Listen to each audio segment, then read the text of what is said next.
may gawain po kami sa Bacoor. Yung binibigay ko po doon, ang tawag ko na doon, offering. Nagigets po ninyo? When I am in the church, I do tithing. When I am in the outreach, I do offering. Hindi naman pwedeng sabihin ko doon sa mga na doon, ay, hindi, nag-tithes na ako kahapon eh. Diba, hindi na ako bibigay ngayon. Diba, kasi magkaiba naman siya ng fund. Iba naman yung fund ng Bacoor at iba naman yung fund nung nandito sa church. So, magkaiba pa rin siya.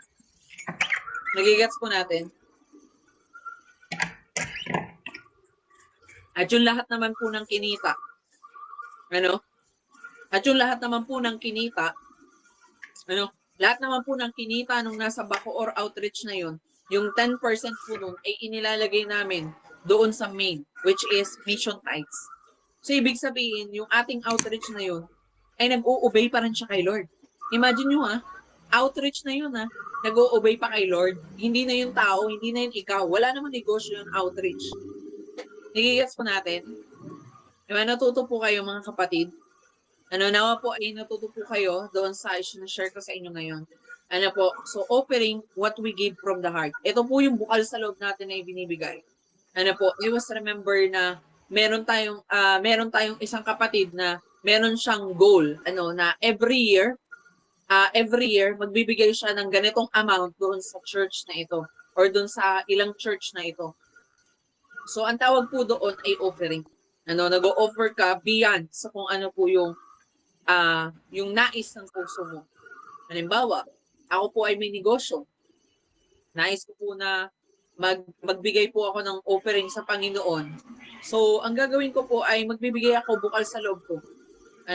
Halimbawa ay tuwing Friday, yung lahat ng kikitain ng buong Friday, araw ng Friday, yun ay lahat ay kay Lord. So, wala akong babawasin kahit ano doon, yun ay sa Panginoon. So, ganun po ang offering. Sabi ng 2 Corinthians 9:7, every man according as he purpose it in his heart, so let him give. Ito po ay kung ano po ang napagdesisyonan niya sa kanyang puso, ayun po ang kanyang ibigay. Katulad po nitong ng ating ginagawa, na pag-sharing, share ko lamang po sa inyo yung testimony namin nito nakaraan na December 8.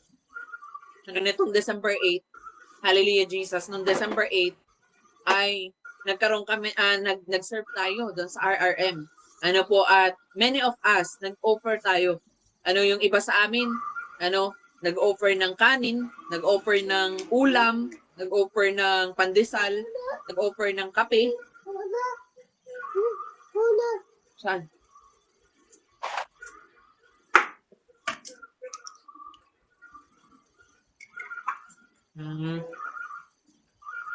So, nagigets po natin. So, nag-offer kami, ng extra. Hindi siya tithes. Ang tawag doon ay offering na. We offer something that we can, na willingly ibigay. Kung ang willing na ibigay yung import na asukal, di yun yung willing na kaya niyang ibigay. At doon sa RRM, makikita natin kung ano po yung willingly na ma-offer nila na service to the Lord. Alam niyo po, meron po doon naglalatag nung rubber matting. Meron po nag-ayos doon sa stage. Meron pong naghahakot ng mga gamit. Meron pong nag-aayos ng ibang mga dapat ayusin. May nagawalis. May nag-aayos pa doon ng ibang mga may nagwe-welcome ng mga tao na pupunta or ng mga papasok na ng maaga. So, nagigets po natin. So, that is offering unto the Lord. We give an offer unto Him. Kung ano na yung kaya natin at pag-desisyon na ng ating puso. Sabi po dyan, offering flow out of love and gratitude. So, alam nyo kung bakit po tayo sa WTJR ay seeding yung ating ginagawa or seeds. Bakit wala sa ating tithes? Bakit seeds yung binibigay natin? Because we do both. Nagigets po ninyo? Bakit seeds yung meron tayo? Because we do both. Kung gusto niyo na i-honor ang Panginoon by your 10% at gusto mo naman na i-offer mo itong bagay na ito out of love or out of gratitude, okay lang. Because 10% is commanded by the Father. And offering is commanded by Jesus. Nagigets po ninyo? Commanded by Jesus. Alam niyo po yung babaeng balo, nung siya po ay nagbigay ng 2 kasiya Ano, siguro in our times, ay 25 centimos lamang yun. Nung nagbigay po siya noon, out of love po yun. Ano, Lord, alam ko na wala akong kakayanang ibigay. Pero dahil mahal kita at gusto kitang i-honor ng kung anong meron ako, nagbigay siya out of gratitude. Kahit anong sasabihin ng ibang tao, wala siyang pakialam. Basta ibinigay niya kung ano po yung bukal sa kanyang kalooban, yung alam niya na magpapakita ng pagmamahal niya sa Panginoon. Na Lord, wala man ako ng 1,000 na ibibigay. Pero alam mo, Panginoon, na kapag binigay ko itong 2 ito, na tanging ito na lamang ang aking napagpalimusan at ito lang ang kinita ko ngayong araw. Out of love yun. Imagine mo, handa niyang isacrifice yung gutom niya. Na kung tutuusin, pwede naman ano ba yan? 25 cents na lang to. Baka may makikita pa ako ditong another na 25 cents. Makabili man lamang ng isang candy. Ano po? Pero out of love, ibinigay po ito ng babaeng palo. Ano, ibinigay niya po yun as an offer to God. Ano po? Kaya po doon nag-start yung word na offering. Ano po? Nai-guess po natin mga kapatid, as we offer, it flows out of love and out of gratitude. Sabi dito, they are not mandated by percentage but measured by the condition of heart. Ano, so ang offering, hindi raw po siya mandated. Hindi siya katulad ng tithes na minamandatuhan or mandated siya na 10%, 10%. Pag kulang, nagnanakaw ka sa Lord. Di ba? Yun yung nakalagay doon sa Bible. Hindi po ako nagsabi nito. Yun yung nakalagay sa Bible. What I am trying to say is, na-explain ko po sa inyo mabuti kung anong difference ng dalawa. Pero yung ibinigay sa atin ni Lord is offering na lamang. Which is hindi na nakabase doon sa 10% kaya mong ibigay. Ito'y nakabase na sa kondisyon na ng puso mo. Kahit na 10% man o hindi 10% ang ibigay mo, pero siya ay willingly na ibibigay mo kay Lord. Ibig sabihin nun, ang condition ng heart mo ay willing pa rin na magbigay kay Lord no matter what. Nagigets po ninyo? Ang sabi dito, offering speaks louder than words. Kaya pansin nyo, may mga tao po na grabe po silang mag-offer. Lord, i-offer ko sa inyo yung lupain ko na. Ha? Grabe naman to. Grabe naman. Grabe naman mag-offer itong tao na ito. Lupa na yung in-offer. Ito, bahay na ang in-offer. Yung isa, yung kanilang sasakyan na second hand. In-offer na sa Panginoon para maging service ng church. Ang tawag dun offering. Because our offering speaks louder than words. Kaya alam niyo po yun? Kaya lagi ko pong itinuturo sa bawat isa na hindi naman po mahalaga kung gaano po kalaki o kaliit ang ating maibibigay. Pero alam niyo po, sa ating pong pagbibigay ng offer natin kay Lord, yan po ay nagsasabi ng ganito, Jesus, deserve more than the minimum. Lord, 10% ang minimum. Pero kaya kong magbigay ng more than 10% because I love you. Because I am gratitude. I am in gratitude to what you have given to me. Na Lord, sobra-sobra na yung binigay mo sa akin. Kaya ko rin magbigay ng mas sobra pa sa iyo. Yun po yun.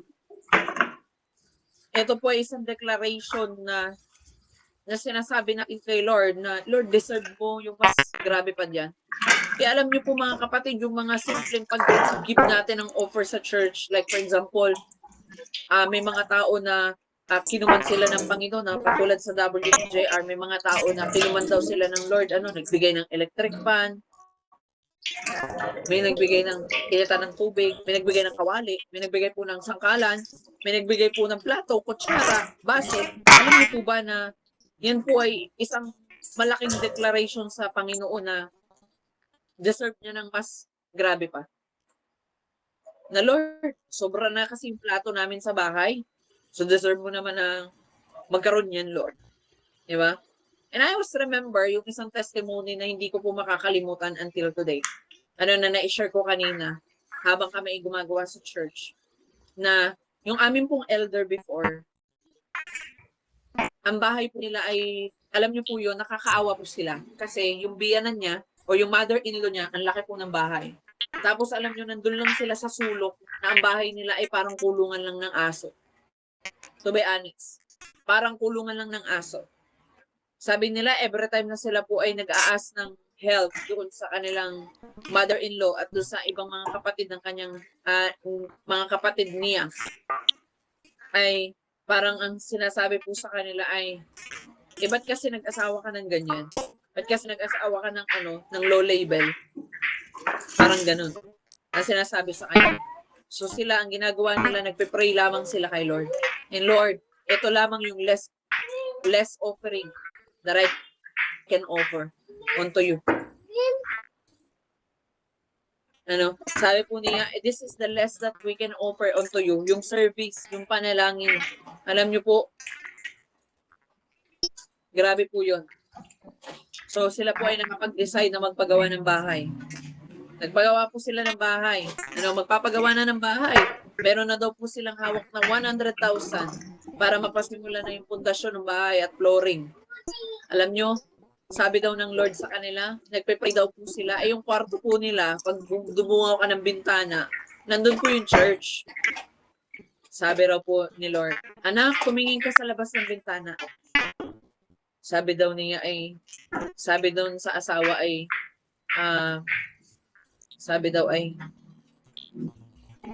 tingin daw tayo sa labas ng bintana. Tingin daw sila sa labas ng bintana. Ito daw nila yung church.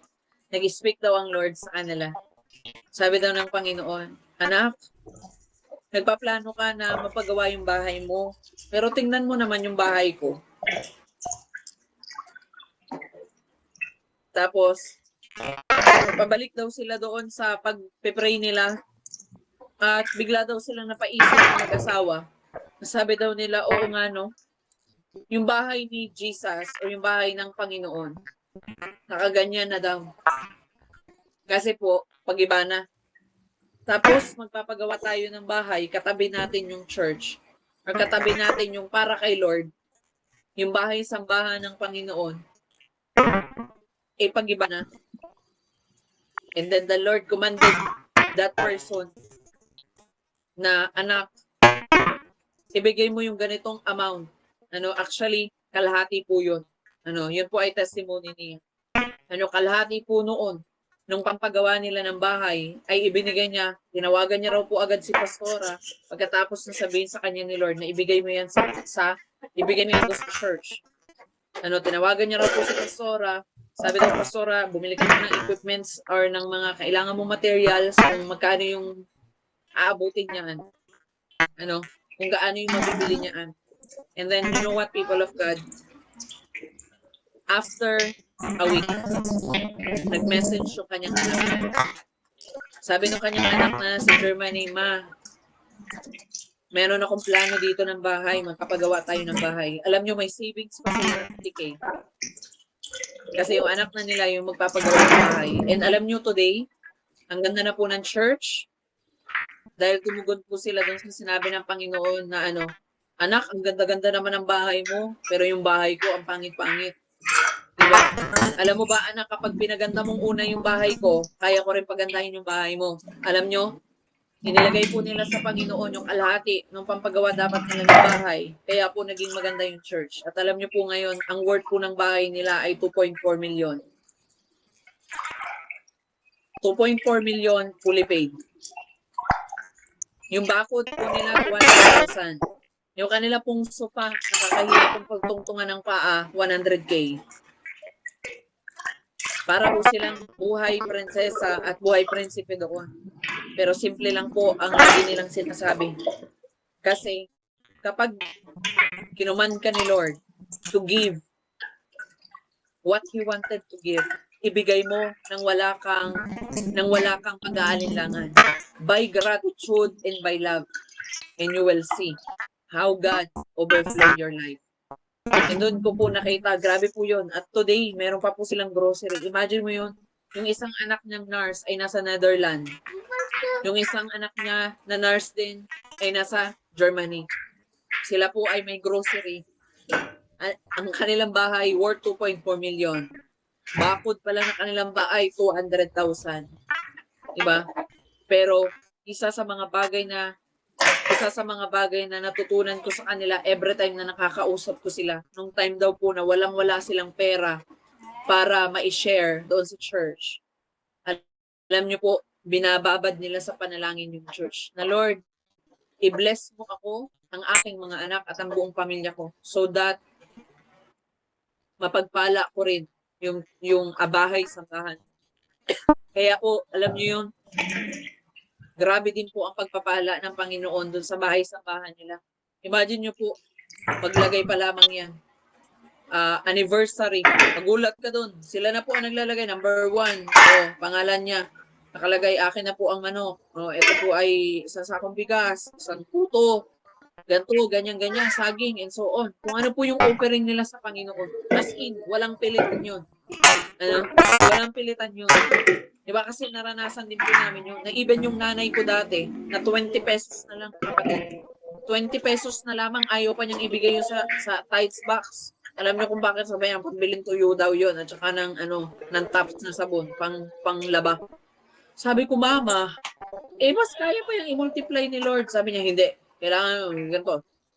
Diba? Pero ngayon, diba? Yung nanay ko, even my mother, minsan magme-message pa yan na, message pa yan, Toy, mag-anniversary na yung church. Tulungan mo naman ako, mag-offer ako doon ng isang bilaong, halimbawa, biko. Magpapagawa ako kay Ninang ng isang bilaong biko. Yun na lang ang ating share. Di ba? So, glory to Jesus. So, nakikita nyo po kung paano kumilos po ang Panginoon. At sa pamamagitan po noon, ay nakita ko po kung paano rin po ibalik ng Panginoon sa aming buhay. Po yung pagpapala na yun. Minsan nakikita lang natin talaga ay kung ano yung wala tayo, pero hindi po natin nakikita kung paano po nagpo-provide si Lord sa ating po mga buhay. Kaya mga kapatid, every time that we have much, deserve ni Lord yung more than minimum. Kaya sabi dito, minsan hindi na ito utos, kundi tugon ng puso para sa Diyos na mabuti at tapat. Offering reveal our passion for the kingdom. At ito raw po, sabi nga doon, in where your treasure is, your heart is also there.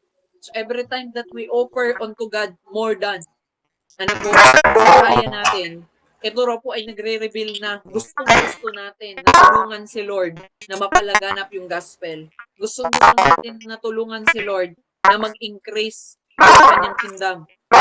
Gusto natin tulungan yung mga tao doon sa ministry na ginagamit ni Lord, katulad ng ating mga leaders at mga pastor para palaganapin lalo yung kingdom ni Lord. Nagigets po natin mga kapatid. And because of that offerings, mga kapatid, yan yung reason kung bakit tayo nakakapag-abot ng maraming tao all over the Philippines. Kung bakit tayo ay may mga tao na nashe-sharean ng kung ano po yung meron tayo. Katulad na naman po ng testimony natin ng RRM, na kinuman tayo ng Panginoon to give 400 packs ng pack juices. Alam niyo po yun? Hindi naman po mura lang yun. Masasabi ko po na para sa akin ay mura lang yun. Pero alam niyo yun, it reveals kung ano po yung ma-share natin. At simple lang ang word sa akin ni Lord noong nagsusuo ko ng mga time na yun. Na nagsusuo ang ministry ng WTJR. Ang sabi ng Panginoon, I am preparing something for you. And alam nyo, after that, ayan na. Ibinigay na ng Panginoon kung ano yun. At sabi ko nga sa inyo, wait lang kayo. Dahil maso-surprise po kayo. Sa mga hindi pa nakakala, maso-surprise kayo. At nais namin na matapos na yan. Para ma-surprise namin kayo. This coming December 28, kung po, yung provision na ibinigay ni Lord, pagbabalik noon. Yung space na provide sa atin ni Lord para sa church gatherings natin, maliit na bagay pa po yun sa sorpresa ng Panginoon. Kaya masasabi ko na, Lord, grabe ka. Alam nyo po, imagine nyo, ang laking pera po noon. Diba? Nag-grab pa kami. Magkano rin po yung grab papunta doon para lang po mabaktot namin yung sandamakpak po na yun. na kami nga po yung nagtatawanan ni Kuya Yo at nung binuhat namin, grabe, para kami manananggal pagkatapos. Talaga sobrang sakit nga ang balakang namin. Sabi ko, grabe pala kabigat na ito. Di ba? Kasi paano natin to ita-travel kung hindi pa tayo sa sasakyan. Sabi nila, pas, parang mahal yata yung ay hindi na. Ako, huwag niya na isipin yung kung gaano kamahal o kamura yan. Di ba? Para naman yan kay Lord. Di ba? Pagdating sa Panginoon, di ba? Kanina nga, bumibili kami ng kortina, sabi niya, pas, ang mahal yata nito, parang nasa 300 pas. Okay lang yan, Kuya Yo. Kunin mo. Bibili na natin yan. Kasi para yun kay Lord. Huwag natin tipirin ng Panginoon kasi hindi naman tayo tinipid ni Lord. Nagigas po ninyo. Yun yung isa sa mga bagay na lagi kong sinasabi sa kanya. Minsan sabi niya, pas, sayang kasi magaganon pa siya kanina. Pas, sayang kasi wala na yung tigwa 150 na kortina. Ano ba? Hindi tayo tinipid ni Lord. Tapos titipirin natin ng Panginoon. Deserve niya yung 300 plus sa kortina. Deserve niya yung ganyang kamahal na kortina. Okay lang yan. Kayang-kaya yan ng Panginoon. Deserve ni Lord ng more than sa kung ano yung kaya natin ibigay. Kung kaya natin ibigay yung pinakamahal para kay Lord, alam ko na kulang pa nga yun eh. Kasi ibinigay ni Lord yung pinakamamahal niyang anak para sa atin. Imagine nyo yun. Ibinigay niya yung pinakamamahal niyang anak sa atin, tapos hindi man lang natin kayang ibigay yung pinakamahal na bagay para sa kanya. Di ba? Para nakakahiya naman yata yun kay Lord. At deserve niya po yun. Although hindi naman humihingi si Lord na ibigay natin yung pinakamahal para sa kanya. But He deserve it. Because He is a King and He provides everything for us. Nagigets po natin. Kaya mga kapatid, kapag tayo po ay mag-o-offer sa Panginoon, i-offer mo na yung pinakang the best offering mo kay Lord. Wag yung pucho-pucho lang. Wag yung ikang ay leftover lang. Ibigay mo sa Panginoon yung the best. Kasi kaya ni Lord ibigay yung very better na mga bagay sa buhay mo. Na magugulat ka na lang. Diba? Minsan nga may mga moments nga na nung nakaraan sabi ko nga kay Kuya yung alam ko, diba hindi ko inisip na darating ko sa panahon ng buhay ko na minsan ng medyo hindi order ka coffee, yung tipong 100 plus na coffee. Diba parang like, Lord, dati, stick lang, Nescafe stick lang, Rochete lang to, oy. Diba? Tapos ngayon, Lord, kahit pa paano, diba? Sabi ko, Lord, grabe ka. Kaya pagdating kay Lord, alam niyo yun, hindi po ako nagtitipid pagdating kay Lord. Pagdating kay Lord, all out ako sa Panginoon. Kasi naging all out din si Lord sa buhay ko. Naranasan ko yung mga bagay na meron ako ngayon dahil po yun sa pagiging all out ng Panginoon sa buhay ko. When you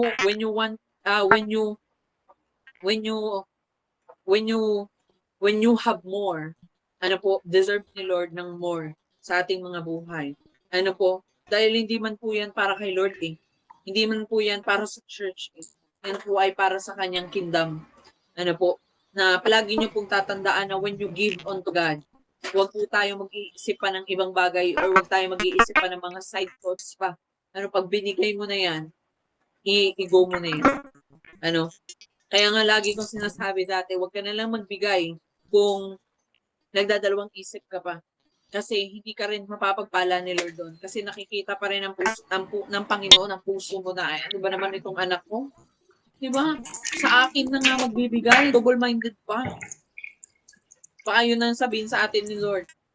Nasa akin ka na nga magbibigay, double-minded ka. Ay, Diyos mio, kaya kitang pagpalain. Diba? Kahit sa anong gusto mo. Diba? Sabi nga ni Lord, diba? Na He can give you the desire of your heart. Diba? Ibigay mo lang yung para sa Panginoon ng tama. Desire mo ng sasakyan, kaya yan ibigay ni Lord. Desire mo ng lupa, bahay, kaya yan ibigay ng Panginoon. You deserve. Diba? Pero syempre, bilang servant ni Lord, ibigay muna natin yung deserve ni Lord. Bago niya ibigay yung deserve natin. Hindi yung sasabihin natin kay Lord pag prayer, Lord, payamanin mo ako para makapagbigay ako ng malaki sa iyo. Lord, Pagpalain niyo po ako para po mapagpala kita. Hindi mo na kailangang intayin yung pagpapala para mapagpala mo si Lord. As long as you can give what you can, ibigay mo yung very best mo kay Lord so that doon ka niya mapagpala. Kung kailangan mo pa ng pagpapala bago ka magpala, wala kang mapapala. Mauunahan ka na ng iba. Give.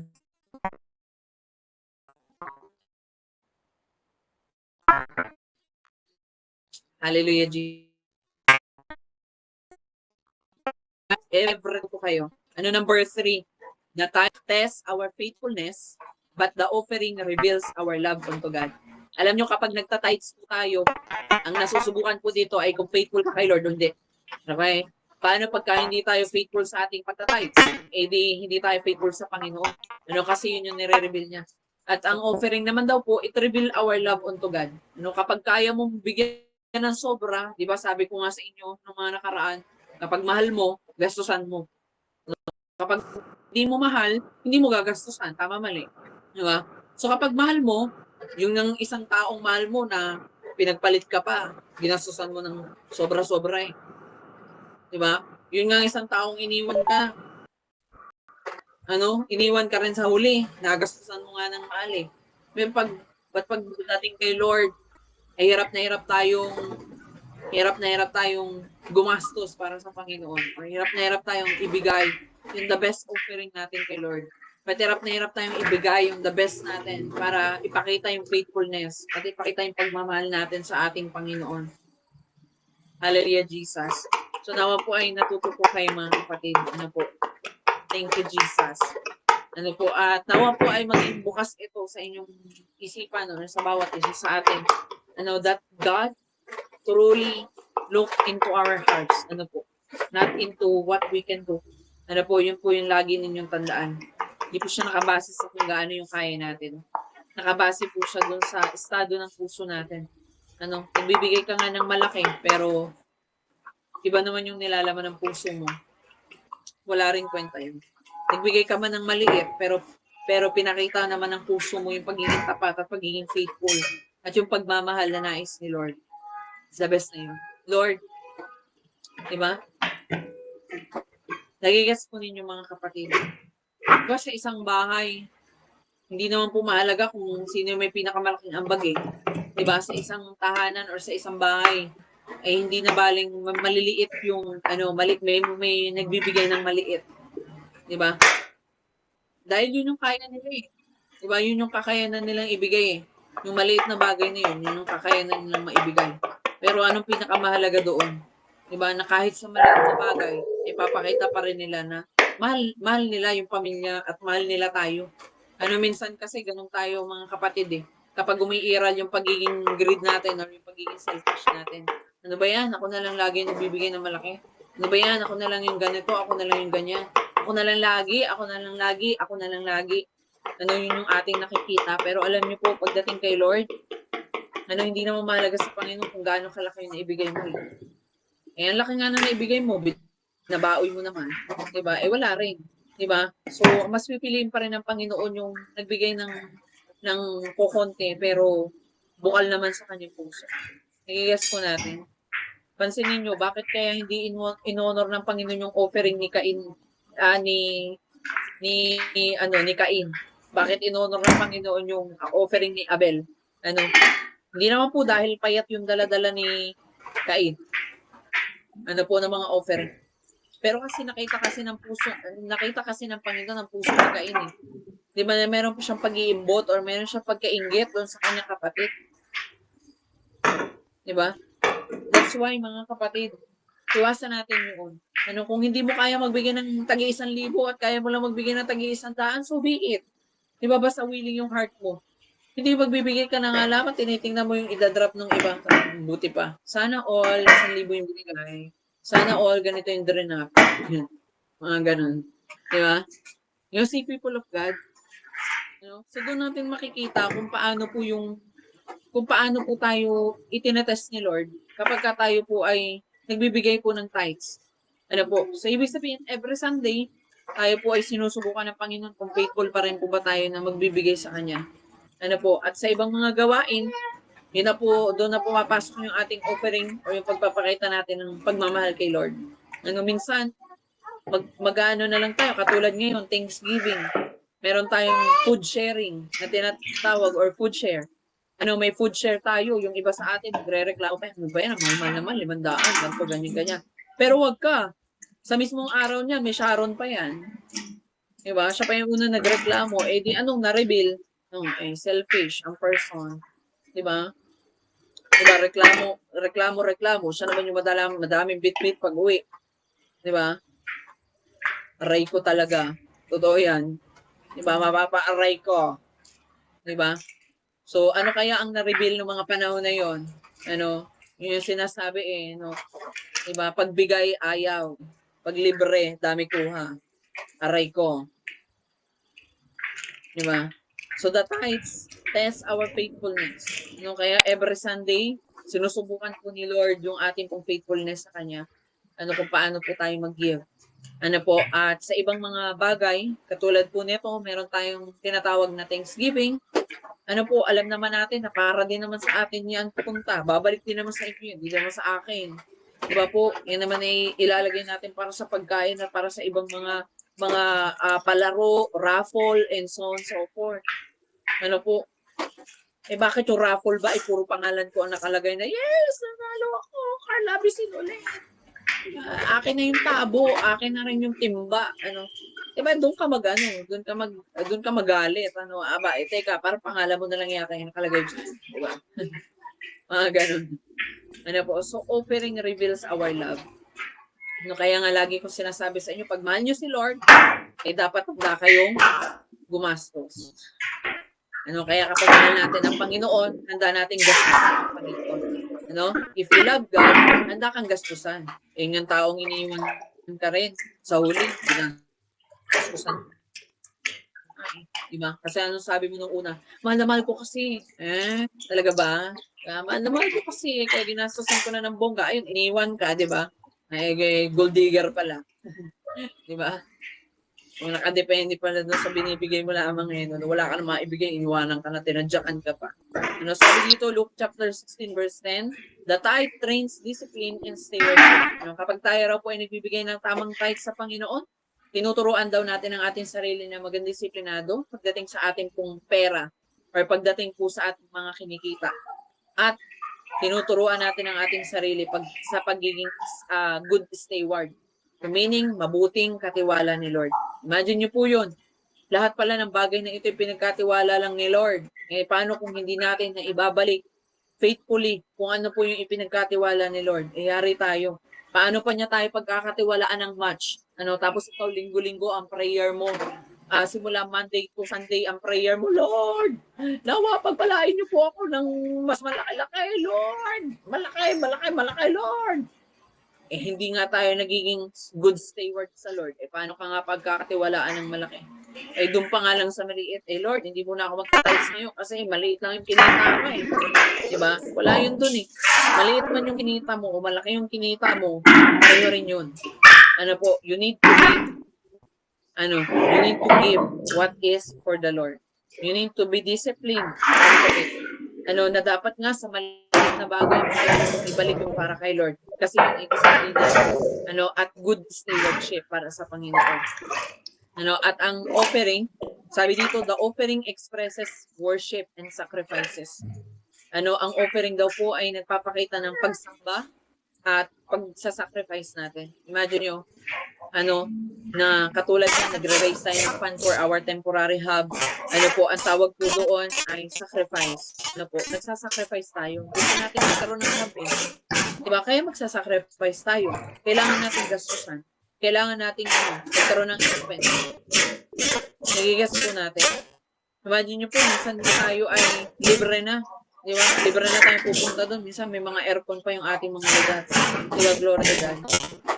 Diba? Alala ko nga po nung mga time na kami po ay nagsisimula ay talaga namang bagnas pawis walang pakialam. Basta, ligo na ng pawis pagkatapos mo mag-pray yan.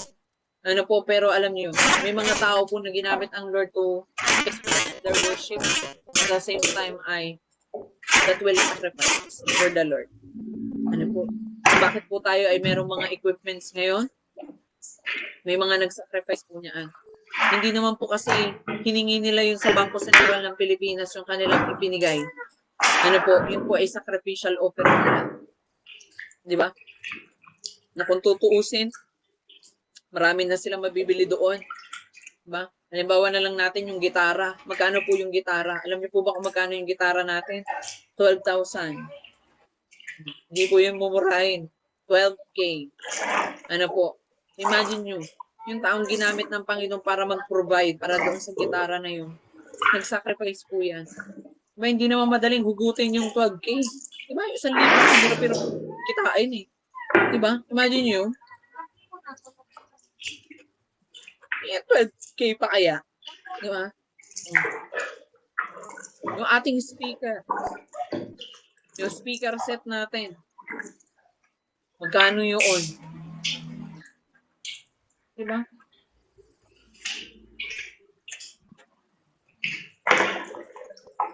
Ganun din. Nasa 12 plus. Nagigets po ninyo?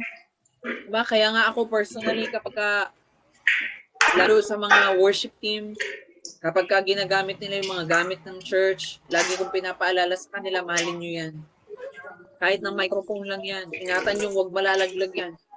Kasi bakit? May mga tao behind dyan na nag-sacrifice. Tapos wawaldasin mo lamang na para bang ikaw ang nagbigay niyan. Di ba? So, it expresses the love. Ano po, may nag-sacrifice na dyan eh. Mahalin mo na lang. Di ba? Parang ganun. Nag-sacrifice na sa atin ng Ama. Ang Diyos Ama ay nag-sacrifice na. Sinacrifice niya na yung anak niya. Anong kailangan natin gawin? Mahalin natin si Kristo. Mahalin natin yung Panginoon natin. Diba, mahalin natin yung Diyos na bigay sa atin ng chance na kahit pala gaano kalawak yung kasalanan natin, eh tayo mapapatawad pa. Kahit pala ang buhay ko dati ay napakadilim na, eh kaya ko pa pala magbago. Kaya ko pa pala mabago. Nagigets po natin. So, we need to learn that thing. Ano po? Kung ikaw ay hindi nag-offer, ano ang magagawa natin? Mahalin natin yung mga in-offer nila. Diba? Halimbawa sa church, pag umupo, akala mo diba, titiwang-tiwang yung upuan. Alam niyo po yun, yung ginagawang siso yung upuan, diba, nabali. Ay, pastor, sorry, nabali yung upuan. Diba? Alam niyo, may mga nag-sacrifice nun eh. Diba? Anong dapat gawin? Mahalin mo yung upuan. Pag umupo ka doon, huwag kang nagsisiso doon. Diba? Pag upo lang. Diba? Parang kiti-kiti ka eh. Hindi ka matali eh. Diba? Kung anong mang gagawin. Diba? Nai-rest po natin. So, it trains us to be disciplined as well and to stay ward. Kung ano po yung ipinagkatiwala ni Lord. Imagine nyo, sa ating lahat, every Sunday, ipinagkakatiwala sa atin ng Panginoon yung ating equipment. Pinagkakatiwala sa atin ni Lord yung ating place of worship. Diba? Tapos ni magpunas man lamang sa hindi natin magawa. Diba? Magpunas man lamang ng alikabok ng bintana, kitang-kita mo na alikabok na yung bintana, hindi man lang natin mapunasan, aray ko dahil, be faithful, and i-offer naman natin kung ano yung kaya nating i-offer, di ba? Yung nga yung sinasabi, wala ka nang ambag, hindi mo pa minahal yung inambaga ng iba. Di ba? Inambaga na nga ng iba, hindi mo pa minahal. Di ba? Iba na nga yung bumili, sinira mo pa. Di ba? Hindi mo pa minahal. Hallelujah. Diba? So kaya mga kapatid, yun ang isa sa mga bagay na lagi kong itinuturo sa inyo na be appreciative. Mag-appreciate tayo. Alam nyo, kaya kapag may mga nagbibigay sa akin specifically, kahit ano pa yan, kahit journal yan, imagine nyo magkano journal, 30 pesos. Bago pa nila mahanap yung 30 pesos na yun, baka mamaya nangalakal pa yan, nagbakal bote pa yan, bago na yung mabili yung journal na yan na ibibigay sa'yo. Tapos pagdating sa'yo, itsyapwera mo lang, aray ko. Diba? So learn to love. Learn to love and appreciate every little things na ibinibigay sa atin. At kapag natutunan yung i-appreciate yung lahat ng bagay sa inyo, ma-appreciate nyo si Lord. O paano nyo ibinibigay yung lahat ng bagay. Alam nyo, minsan nga diba, minsan nga, kapilang na tig 55, diba, minsan nga parang gusto ko pang umiyak kay Lord. Kasi dati, yung kapilang namin, kape ng bigas. Alam mo yung sinangag na bigas, nilagyan ng tubig at Lord. Tapos ngayon, Lord, di ba? Kaya ko nang bumili na itong 55 pesos na coffee, iced coffee. Thank you. Di ba? You will learn how to appreciate every little things. Legit po yan. Di ba? At kapag natutunan nyo pong i-appreciate yung lahat ng bagay na yan, doon mo makikita na, okay Lord, kahit pala ako'y kumita ng 100 ngayong araw na ito, kung iti-training ko yung sarili ko na kahit 100 lang to, automatic 10 piso ay para sa Panginoon, ano po, magiging magaling na katiwala ako sa kung ano pinagkatiwala mo, Lord. Pinagkatiwalaan ako ng isang bagay na ito mamahalin ko. No? May taong nagbigay sa akin ng may taong nagbigay sa akin ng mug, ay mamahalin ko. Ay alam nyo isa yan sa mga bagay na lagi kami nagbababag dati ng aking mga kapatid. Alam nyo yun? Pag may gamit kasi ako, mga kapatid, ayaw ko nang pinapakalma ng kahit na sino. Kasi para sa akin, very valuable yun eh. Diba? May nasampulan ako dyan dati. Sa dati naming ministry. May nagbigay sa akin noon, siya ay parang isang set siya ng mga highlighters. Sobrang daming highlighters. So isang set 'yon. Alam niyo, mahal na mahal ko 'yon. Mga highlighters na 'yon. So I keep it so much, to the point na parang ayoko na nga ipagamit yung mga highlighters na 'yon. So humiram siya, pinagkatiwalaan ko. Ay, naku, pagbalik parang ni-rape. Alam niyo 'yon, pagbalik parang ni-rape, gula-gulanit yung bag. Tapos yung wala nang tinta yung iba. Sabi ko, ano ba namang ginawa mong ito? Pinagkatiwala ko ito sa iyo. Alam mo ba ako na regalo yan sa akin? Regalo yan sa akin. Tapos ginanyan mo. Sabi, papalitan ko naman po. Ay nako, wag na.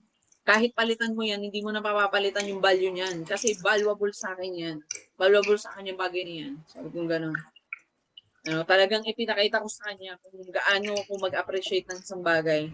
Kasi yun yung pinakaayaw ko, yung hindi mo na-appreciate yung mga little things na ginagawa para sa iyo.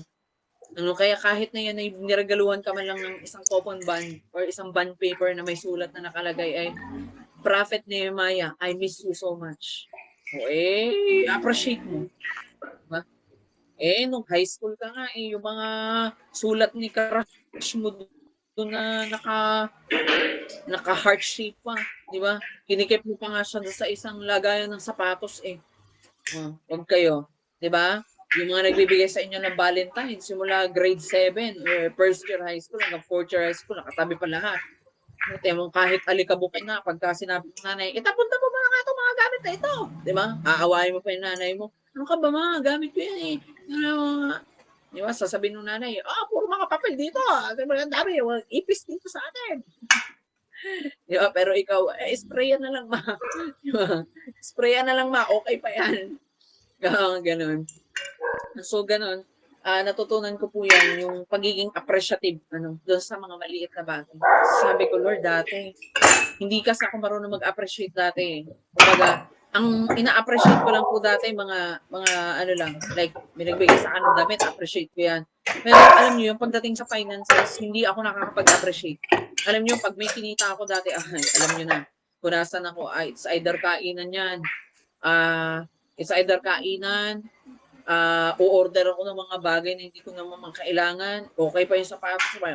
Order ka na naman ng sapatos. Ganon. Diba, may damit ka pa. Punong-puno na yung lagayan. Order pa uli. Diba, mga ganyan. Diba, until I appreciate na sabi ko, Lord, nung naging Kristiyano na ako, sabi ko, Lord, grabe pala. Nung kapag binigyan mo pala, dati, meron pa lamang ako 5,000 sa aking bangko. Ay, sheesh. Parang feeling ko, ang yaman-yaman ko na yan. Diba, talaga namang, di ba, joy to the world. Di ba, yan ang kantang maano sa tenga. Joy to the world, the Lord is yours na. Diba, parang feeling ko, ang yaman-yaman ko na yan. Talaga namang, pag tumayo ako niyan doon sa may grocery, talaga namang pili ka pa ng yabang mo talaga. Pero alam nyo ngayon, sabi ko, Lord, Diyos me, pag may 5,000 ako, parang Lord, parang hindi ko yata deserve mag-inarte ng ganito dahil hindi naman ito akin. Di ba? Hindi ko deserve mag-inarte ng ganito kahit 10,000 pa yung laman ng bangko ko. Ay, nako, oy. Hindi ko deserve mag-inarte ng ganito sa iyo ito, Lord. Kaya gastusin lamang kung ano lang yung kailangan. Doon ko rin natutunan na i-discipline yung sarili ko na bilhin ko kung ano yung needs at saka na yung wants. Kung may wants ka, pag-ipunan mo. Diba, yun nga yung sinasabi ko sa inyo na may mga pagkakataon naman po na kayang-kaya naman na pong bumili ng laptop. 30K, kaya pong bumili ng laptop na yan. Pero ba't di ko po agad binibili? Kasi bakit? I train myself to discipline na pag may gusto ako, hindi, paghirapan ko na lang po, Lord. Hindi dahil meron ako niyan. Paghirapan ko to, ipunin ko yan. Yan yung gimbal na, yung gimbal na sinasabi ko sa inyo, itong gimbal na ito, alam niyo po ba, yan po ay pinaghirapan ko pong pag-ipunan. Binigyan po ako noon ni Kuya H, nila Ate Hana. Binigyan po ako nila dati ng parang pa-birthday. Nagpa-birthday yung mga yan or parang pastoral ata yun na nagbigay sila sa akin ng 1,500. Sabi nila, Pas, bumili ka ng stabilizer or ng phone stabilizer kasi mahilig ka mag-live or mahilig ka mag-ganyan-ganyan. So, pag nagre-record ka, tapos sabi ko, ay, hindi na lang ako bibili ng stabilizer. Parang mas gusto ko na lang yung, gimbal na lang. Kasi ang galing kasi, kung saan na siyang gumagano. Sabi ko ganyan. Sabi niya, bahala ka, pastor. Basta yung 1,500 na yun, binigay ko na sa iyo. Tapos alam niyo yun, pinag-ipunan ko po siya ng mabuti. Alam niyo, sa bawat mission, na ginagawa namin kay Lord, ay nagtatabi po ako para mabili ko yan. Until dumating po yung right timing ni Lord. Nung nakaraan. Alam niyo po ba kung magkano yung price niyan? 5,000 po yan. Pero by God's grace, alam niyo po ba, nung time na yun, na bumili ako, sabi ko, Lord, medyo mahal pa ito eh. Pero nung binili ko po yan, alam niyo, nabili ko lamang po siya ng 2,300 pesos. Alam niyo, 3,000 isinave sa akin ni Lord. Di ba? So kaya sabi ko, Lord, grabe ka. Talagang when you are a good steward ng Panginoon, yung desire ng puso mo ibibigay sa iyo ni Lord ng hindi ka, alam mo yun, hindi ka hirap, hindi ka, sabi ko nga, Lord, dati hirap na hirap akong magkaroon ng mga gantong bagay. Talagang grabe, kailangan mo pagpaguran at kailangan pang, parang kulang na lang, benta mo na yung katawan mo para lang, bili mo na to eh. Di ba? Pero you know what, people of God, God is a good God. Ang Panginoon natin ay mabuti. Maging faithful ka lamang po sa Kanya at magiging faithful rin siya doon sa mga bagay na dinidesire ng puso mo. Hallelujah, Jesus. Kaya yan ang isa sa mga bagay na may share ko po sa inyo. Maging faithful po kayo sa tithes ninyo sa Panginoon. Una, tinuturuan kayo niyang idisiplina kung ano yung meron kayo. Kasi kapag ang laging reason natin kay Lord, Lord, 100 lang yung kinita ko ngayon, next time na lang ako magta-tithes. Alam nyo, hindi disiplina ang mangyayari sa inyo. Ang mangyayari sa inyo, masasanay kayo ng ganyan. Masasanay kayo na linggo-linggo na lang, ang reason mo kay Lord, Lord, maliit kasi yung kinita ko ngayon eh. Maliit kasi yung kinita ko ngayon hanggang sa dumating yung panahon na, ay, wag mo nang intayin na dumating yung panahon na tanggalin ni Lord yung pinagkaka-source ng income mo bago mo ma-realize na, Lord, dapat pala naging good steward ako even nung maliit pa lang yung kita ko hanggang sa lumaki na yung kinikita ko. I-gets po ninyo. At kung may kakayanan ka, i-offer mo yung kaya mo i-offer kay Lord. Hindi lang naman ito about finance. Yung offering ay hindi lang about finance. Itong offering ay kung may sobrang ka financially, hindi offer your finances more. Kung ikaw naman ay may service, diba, may time, may effort, pwede mo po ang i-offer sa Panginoon. At isa yan sa mga bagay na lagi kong natututunan kay Lord. Kaya tinan nyo naman mga kapatid, kung anong ginawa ng Panginoon sa buhay ko. Sabi ko, Lord, naging faithful lang ako nung una. Alam nyo, sa pagdidisiplin ko ng sarili ko, yan nga yung sinasabi ko sa inyo na before nakalimutan ko na po kung ano itsura ng SM. Parang feeling ko pag nag-CR ako doon, mabuang na talaga ako doon dahil hindi ko na alam kung paano pipihitin yun dahil walang pihitan yung mga gripo nila. Tapos itatapat mo lang pala yung kamay mo doon tapos kubsa na siya na magbubukas. Di ba? Yung mga ganun, aray ko, di ba? Minsan, tatayo ka muna dun sa gilid, papanoorin mo muna kasi niya yung maghugas ng kamay. Di ba? Para lang hindi ka magmukhang walang alam-alam sa buhay. Di ba? Mga ganun. Totoo po yan. For over 4 years or 5 years ang paglilingkod ko kay Lord simula 2020. Alam niyo po ba na Hindi na ako nakakapunta ng SM, hindi na ako nakapunta ng malls that time. Sabi ko, Lord, parang neto nakaraan, sabi ko, wala naman tayong gagawin. Parang tayo ng ATC. Manood tayo ng worship doon ni Ate Kate sa ATC. Punta kami doon. Pagkatapos ng worship, kape kami. Sabi ni Papa Lo, mag-prophesy ka kung ano yung buhay na gusto mo. Sabi ko, Lord, this is the life that I wanted. This is the life that I desire. Yung kaya kong bilhin yung mga gusto kong bilhin, yung kaya kong ibigay sa magulang ko yung bagay na gusto rin nila. At Lord, yung kaya kong pagpalain or kaya kong mag-bless ng iba. Dahil para sa akin, you are not blessed because you receive. You are blessed because you can give. Mas pinagpala ka, masasabi mong pinagpala ka, hindi dahil may natatanggap ka. Pinagpala ka ni Lord kapag nakakapagbigay ka na more than sa pagtanggap mo. Kasi sabi ng Bible, blessed is the one who give rather than the one who receive. So para sa akin, masasabi kong, Lord, thank you dahil pinagpapala mo ako, dahil nakakapag-share na ako sa iba ngayon.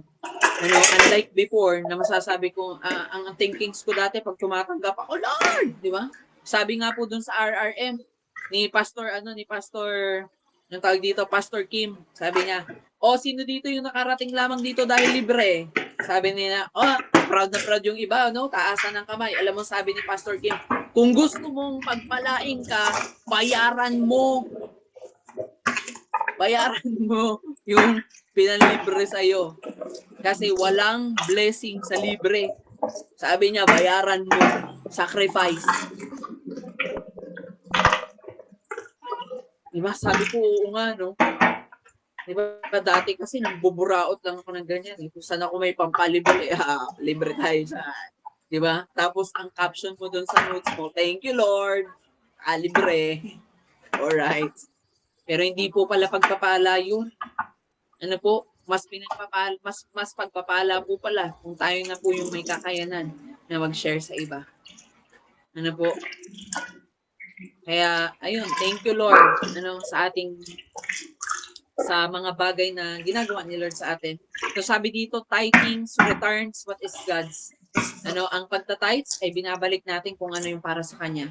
Ang offering, binibigay natin yung bagay na ito because He is worthy. So kapag binabigay natin yung the best natin para kay Lord, mapa-service, effort, finances, everything na offer natin kay Lord, ay nako, ibinibigay natin sa Panginoon yung worthy ka, Lord, sa mga bagay natin.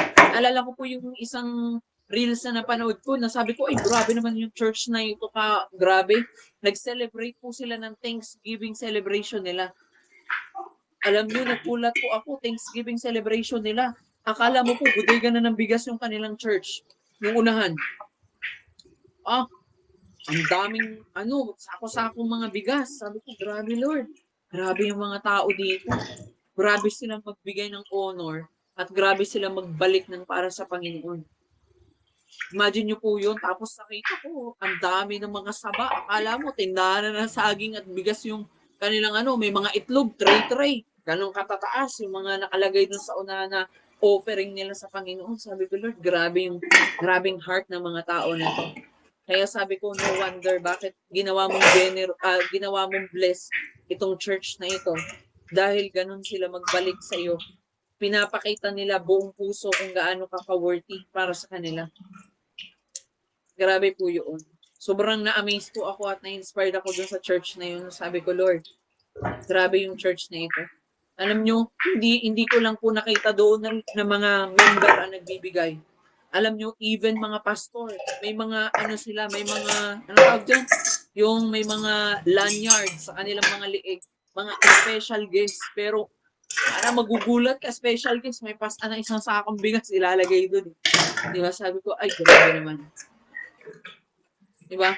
So sabi dito, kung mahal natin ang Diyos, makikita din ito sa ating pagbibigay. No? So kung mahal natin si Lord, hindi natin questionin yung ating pagbibigay or yung ating pinagbibigyan. Kung mahal mo si Lord, magbibigay ka without any questions. Diba? Parang nung ding mahal tayo nung taong minahal natin. Hindi mo naman question Di ba? Minsan maglalambing yan. Halimbawa, si Prophet Nehemiah, maglalambing si Ate Lourdes. No, maglalambing si Ate Lourdes. Maya, paano man pwedeng ano dyan? Starbucks lang, no? Baka naman. Ganun. Diba? Dahil mahal mo, feeling ka mag-give. Ano po, nang wala ka nang i-question kung anong bibilihin. Diba? Tapos makikita mo yung binili, anong tawag dito, yung mga pang-nails, aray ko. Diba? Humingi ka niyan kasi kala ko kakain mo, tapos nails. Ah. Diba? Minsan ganun yung mga babae eh. Kasi naisip ko, baka mag-palpitate ako sa Starbucks, kaya hindi na ako nag-Starbucks. So, bumili na ako ng nails o kaya ng eyebrow. O kaya ng aray ko. Diba? Yun yung mga, pag mga girls pa naman, minsan double-mindeds. Ano po? Diba, sabihin nila, ito yung kanilang gagawin. Pero pag pumunta yan ng tindahan, iba naman yung bibilhin. Tapos pumunta tayo doon, may bibilhin ako ganito na pagbalik, parang jubilating yung daladala ng mga iskinol, yung pampaputi, aray ko make-up, diba? Ang tagal doon sa make-upan. Diba, yun lang pala ang bibilhin. Diba? So, sinabi dito na kung mahal natin ng Diyos, makikita din ito sa ating pagbibigay. So, if we love God, wag na natin questionin kung para saan tayo nagbibigay, saan yan napupunta, no? Lalo't nakikita naman natin kung para saan napupunta yan. Don't question. When you give it, sa Lord, bahala na yan. At kung hindi man maging faithful yung mga namumuno dyan, problema na nila yan sa Panginoon. Sila naman ang tutugisin yan at hindi kayo. So nagigets po natin. Sabi dito, hindi dahil pinilit, kundi dahil totoo ang ating pagsampa. So, hindi po yung dahil pinilit lang tayo na magbigay, kundi dahil totoo po yung ating pagsampa sa Panginoon. Sabi dyan, giving is worship. Sa ating pong pag-give or sa ating pong pagbibigay, ito po ay nagpapakita ng worship sa ating Panginoon. Sabi dito, when we bring our tithes in offering, we are not losing anything. Alam niyo ba na kapag binibigay natin yung ating tithes at saka yung ating offering sa Panginoon, wala naman po talagang nawala sa inyo. Wala naman po talagang nawala sa inyo, nagkaroon ka pa. Because sabi ng Panginoon, when you give, it will come back to you, shaken together, running over. So parang ang nangyari, ibinigay mo, tapos ibinalik lang din sa'yo ni Lord ng mas higit pa. Diba? Imagine nyo yun. Alam niyo po yun, yung napapanood niyo po ba sa Reels yun, yung naglagay siya ng cellphone, naging dalawa yung cellphone, naglagay ng pera, naging ganun. Dumamay uli. So, parang ganun lang din po, nangumultiply. Lahat ng ibinibigay natin sa Lord, iminumultiply niya. Nagbigay po kayo ng finances, it will be multiplied. At sabi dito, we are not losing anything. Sabi dito, we are investing in eternity. At lagi niyo pong tandaan, tayo po ay nag-i-invest doon sa eternity.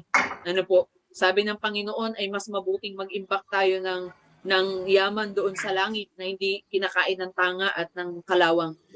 Kaysa mag-impact tayo dito sa mundong ito na pag tayo namatay, hindi rin naman natin kayang dalhin doon sa langit. Sabi pa dito, we are placing our treasure where our heart truly belongs.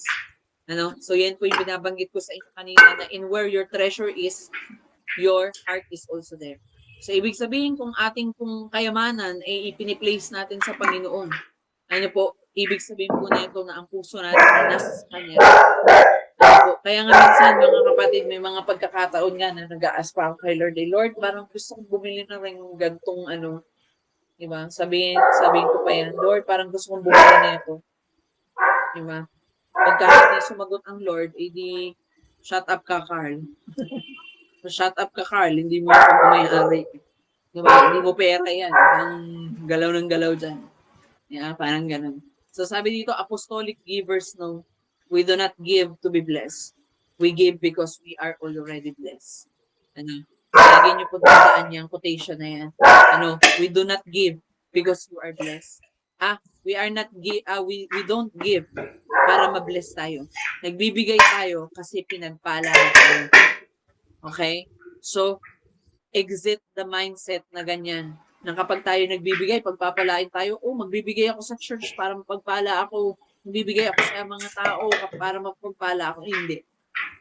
Diba? Iset mo na sa sarili mo na kaya ka nakakapagbigay kasi pinagpala ka na ng Panginoon. Amen po. Inawa po ay kayo po ay natuto. So let us pray. Heavenly Father, We thank you sa pagkakataong ito na ibinigay mo sa amin. Salamat sa pagtuturo mo sa amin ng pinagkaiba ng tithes at pinagkaiba ng offering so that, Panginoon, ay mas lalo namin, Panginoong, maging bukal sa aming puso ang aming pagbibigay.